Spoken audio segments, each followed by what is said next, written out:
এতিয়া আপুনি তাৰমানে আপোনালোকে ইনডাইৰেক্টলি শক্তিশালী বুলি মই এটা কথা বুজি নাপাওঁ কংগ্ৰেছৰ সদস্যসকলে অখিল গগৈ ভাল কৰিব যায় নে বেয়া কৰিব যায় মোক শক্তিশালী বুলি কৈ কৈ তৰুণ গগৈক দুৰ্বলী কৰি দিয়ে আপোনালোকে আজি মোৰ মন্ত্ৰীসভাত কোনোবা শক্তিশালী মন্ত্ৰী আছে নেকি যেতিয়া আপোনালোকে কয় এৱে চলাইছিল এৱে কৰিছিল তৰুণ গগৈৰ ব্যক্তিত্বক আপোনালোকে বাৰে বাৰে কিয় অপমান কৰে মৃত মানুহ এজনক নাপায় নহয় তেনেকুৱা কৰিব ভালকে দেখি আপোনালোকে আপুনি এনেকে মই এইটো এটা প্ৰৱণতা দেখিছো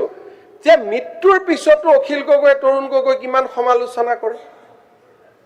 এইবিলাক একেবাৰে আপুনি আকৌ পলিটিচাইজ নকৰিব আপুনি একদম উল্টা কথা কোৱা মানুহ পৃথিৱীত আচ্ছা আপুনি এটা কক এজন আজি যদি এই মন্ত্ৰী সভাত কয় ৰনোজ পেগু মুখ্যমন্ত্ৰীতকৈ শক্তিশালী তাৰমানে মোক অপমান কৰা হ'ল নে নাই এতিয়া আপুনি তাৰমানে আপোনালোকে ইনডাইৰেক্টলি শক্তিশালী বুলি মই এটা কথা বুজি নাপাওঁ কংগ্ৰেছৰ সদস্যসকলে অখিল গগৈ ভাল কৰিব যায় নে বেয়া কৰিব যায় মোক শক্তিশালী বুলি কৈ কৈ তৰুণ গগৈক দুৰ্বলী কৰি দিয়ে আপোনালোকে আজি মোৰ মন্ত্ৰীসভাত কোনোবা শক্তিশালী মন্ত্ৰী আছে নেকি যেতিয়া আপোনালোকে কয় এৱে চলাইছিল এৱে কৰিছিল তৰুণ গগৈৰ ব্যক্তিত্বক আপোনালোকে বাৰে বাৰে কিয় অপমান কৰে মৃত মানুহ এজনক নাপায় নহয় তেনেকুৱা কৰিব ভালকে দেখি আপোনালোকে আপুনি এনেকে মই এইটো এটা প্ৰৱণতা দেখিছো যে মৃত্যুৰ পিছতো অখিল গগৈ তৰুণ গগৈ কিমান সমালোচনা কৰে এইবিলাক একেবাৰে আপুনি আকৌ পলিটিচাইজ নকৰিব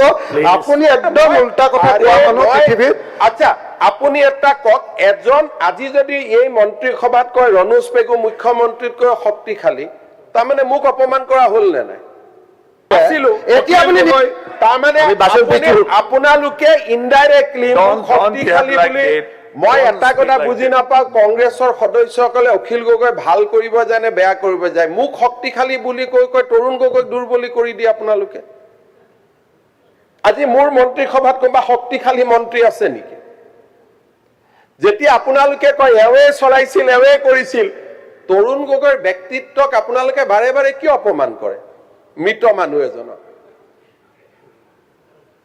নাপায় নহয় তেনেকুৱা কৰিব ভালকে দেখি আপোনালোকে আপুনি এনেকে মই এইটো এটা প্ৰৱণতা দেখিছো যে মৃত্যুৰ পিছতো অখিল গগৈ তৰুণ গগৈ কিমান সমালোচনা কৰে এইবিলাক একেবাৰে আপুনি আকৌ পলিটিচাইজ নকৰিব আপুনি একদম উল্টা কথা কোৱা মানুহ পৃথিৱীত আচ্ছা আপুনি এটা কক এজন আজি যদি এই মন্ত্ৰী সভাত কয় ৰনোজ পেগু মুখ্যমন্ত্ৰীতকৈ শক্তিশালী তাৰমানে মোক অপমান কৰা হ'ল নে নাই